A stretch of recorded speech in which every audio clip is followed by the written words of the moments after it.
ঝালকাঠির নলছিটিতে বিদ্যালয়ের উন্নয়ন খাতে বরাদ্দকৃত 10.5 লক্ষাধিক টাকা কোনো কাজে ব্যয় না করে পুরোটাই আত্মসাৎ করার অভিযোগ উঠেছে গৌরীপাশা সরকারি প্রাথমিক বিদ্যালয়ের প্রধান শিক্ষক মোহাম্মদ নজরুল ইসলাম ও সাবেক সভাপতি আব্দুল্লাহ আল মামুন লাবলুর বিরুদ্ধে।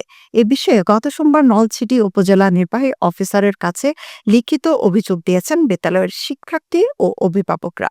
স্থানীয় বাসিন্দা ও অভিভাবকরা জানান, 2018 সাল থেকে বিদ্যালয়ের মেরামতের টাকা, স্লিপ বরাদ্দ, ক্ষুদ্র মেরামত, স্বাস্থ্য সুরক্ষা, মাইনর মেরামত, রুটিন মেরামত বরাদ্দকৃত এ টাকার কোনো উন্নয়নমূলক কাজ না করে আত্মসাৎ করেছেন তারা। বরাদ্দ আসছে, কোনো বরাদ্দর হেডমাস্টার এবং সভাপতি কোনো কাজকর্ম এই স্কুলের করে নাই বা উন্নয়ন বলতে কিছুই এখন পর্যন্ত নাই এই স্কুলে। এবং এই স্কুলে যত ছাত্র ছিল সবই লেখাপড়া হয় না বিদায় তারা চলে গেছে। 10-15 জন বা 20 জন ছাত্র আছে, তার ছোট ছোট বাচ্চারা। যদি টিএনও সাহেব আর অ্যাকশন না নেয়, তো টিএনও সাহেব অ্যাকশন নিয়ে হেডমাস্টার স্যারকে সরাই দেয়, তাহলে আমাদের কোনো আপত্তি নেই। আর না হলে আমরা স্কুলে হেডমাস্টার স্যারকে ঢুকতে দেওয়া হবে না। এরপর স্কুলের মাঠ ভরাটের জন্য দুইভাবে তারা বিতর্ক করছে।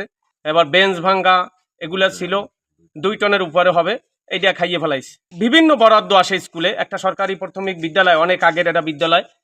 স্কুলে আয় না প্রত্যেক ডেলি এমনি যাবে সই দিয়ে চলে যায়, আজকেরও চলে গেছে 10টা 10-এ। ক্ষুদ্র মেরামতের টাকা, স্লিপের টাকা, এরপর 2 লক্ষ টাকা বালি বরাদ্দের, পাবলিক টয়লেটটা করছে, মাঝখানে স্কুলের পরিবেশটাই নষ্ট করে ফেলাইছে।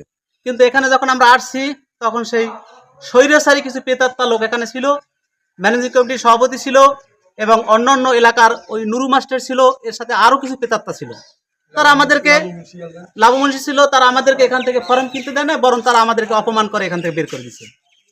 বরং সেই সুবাদে আমি আমার ছেলেকে নিয়ে অন্যত্র ভর্তি করেছি, জানি যে এখানে আমার ছেলে পড়াশোনাকালে সুফল একটা ভালো হবে না, এবং তার সাথে প্রধান শিক্ষক লিয়েজও করে মেনটেন করে তারা চলছে, এবং এই এলাকায় কোনো ভালো ছাত্রছাত্রী এখন আর পড়াশোনা করে না। গত 2 দিন বিদ্যালয়ে গিয়ে প্রধান শিক্ষক নজরুল ইসলামকে পাওয়া যায়নি। এ বিষয়ে মোবাইল ফোনে কল দিলেও কোনো সাড়া পাওয়া যায়নি। এদিকে গত 5 আগস্টের পর ম্যানেজিং কমিটির সভাপতি পলাতক থাকায় তার বক্তব্য পাওয়া যায়নি। এ বিষয়ে তদন্ত করে যদি অভিযোগ প্রমাণ পাওয়া যায় তাহলে আইনগত ব্যবস্থা নেওয়া হবে বলে জানান এই প্রাথমিক শিক্ষা কর্মকর্তা। অভিযোগটা এসেছে, আমি অভিযোগের তদন্ত চিঠি করেছি। আমি অভিযোগের ব্যক্তিদের যদি অভিযোগ প্রমাণিত হয় অবশ্যই আমি বিধিমত যে ব্যবস্থা সে ব্যবস্থা তার প্রতি নেওয়া হবে। অনিয়মের অভিযোগ পেয়েছি, তদন্ত সাপেক্ষে পরবর্তী প্রয়োজনীয় ব্যবস্থা নেওয়া হবে বলে জানান ইউএনও।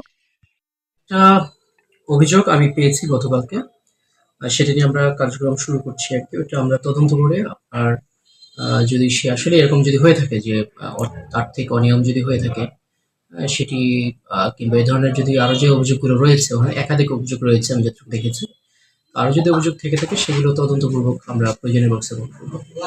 আর একই সাথে স্থানীয় যে জনসাধারণ যারা রয়েছে তাদেরকে আমরা অনুরোধ করবো তারা যেন আসলে ধৈর্য ধারণ করেন, কারণ এটা আসলে যেহেতু তিনি একটি সরকারি চাকরি করেন, এক্ষেত্রে তার ঊর্ধ্বতন কর্তৃপক্ষ ব্যবস্থা নিলে সেটাই বরং যথাযথ প্রক্রিয়ায় এই বিষয়টি সমাধান হতে পারে।